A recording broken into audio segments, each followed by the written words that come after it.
একটা তথ্য জানলে হয়তো আপনারা অবাক হবেন যে ভারতের নিজের দেশের সোনা আমরা ব্যাংক অফ লন্ডনে জমা রেখেছি। বহু সোনা আমরা জমা রেখেছি এবং এর জন্য প্রতি বছর লন্ডনকে সিকিউরিটি মানি পেও করতে হয়। কিন্তু এরপর ডোনাল্ড ট্রাম্প সরকারে আসার পর, ক্ষমতায় আসার পর থেকে ট্যারিফ ইম্পোজ করতে শুরু করেছে। এর ফলে কি হয়েছে যে একটা টালমাহাল বাহানা তৈরি হয়েছে। এবং আরেকটা জিনিস মনে রাখবেন যে রাশিয়ার কাছে যে রিজার্ভটা ছিল আমেরিকান ডলারে, সেটাকে ফ্রিজ করে নিয়েছে। এর ফলে ইন্ডিয়া সহ অন্যান্য সমস্ত দেশের একটা ভয় হয়েছে যে আমেরিকা বা ওয়েস্টার্ন কান্ট্রির উপর এতটা ভরসা করা ঠিক নয়। হয়তো কোনো কারণে দ্বন্দ্ব বেঁধে গেল, তখন কি করে নেয়, ফ্রিজ করে নেয় ইন্ডিয়ার সোনা ইউকে। তখন কি করবে? ইংল্যান্ডের উপর তা ভরসা করা যায় না। তাই ইন্ডিয়ার দ্রুততার সঙ্গে তাদের গোল্ড রিজার্ভ ইন্ডিয়ায় ফিরিয়ে আনছে। সব থেকে অবাক করা তথ্য হলো, এবার এই বছর ভারত লন্ডন থেকে 64 টন সোনা দেশে ফিরিয়ে এনেছে। এই সোনাগুলি এতদিন ব্যাংক অফ লন্ডনের রিজার্ভে ছিল, এবার রিজার্ভ ব্যাংক নিজেদের ভল্টে সুরক্ষিতভাবে রেখেছে। এতে ইন্ডিয়ার অনেক টাকা বাঁচবে, কারণ যেগুলো সিকিউরিটি মানি হিসেবে পে করতো তাও আর পে করতে হবে না।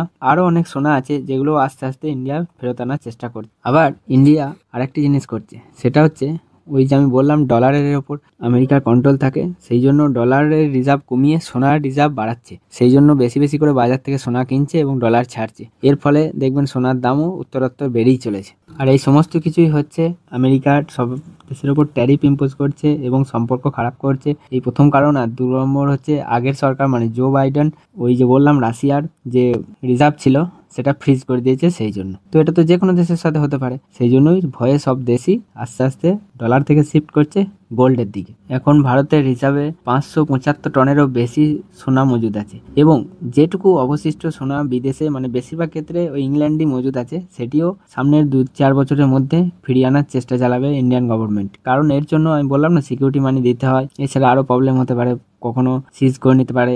ধরুন ইউকের সাথে কোনোদিন ঝামেলা হলো বা আমেরিকা অর্ডার দিল ইউকেকে যে ইন্ডিয়ার সোনা সিজ করে নাও, তখন কি হবে? সেই জন্য নিজের দেশের সোনা এখন রিজার্ভ ব্যাংকেই রিজার্ভ থাকবে। ইন্ডিয়া আস্তে আস্তে সোনাগুলি নিয়ে আসছে। এই ছোট্ট তথ্যটি আপনাদেরকে জানাতে পেরে আমার খুব ভালো লাগলো। আর ভিডিওটি ভালো লাগলে একটি লাইক দিয়ে দেবেন। Thank you.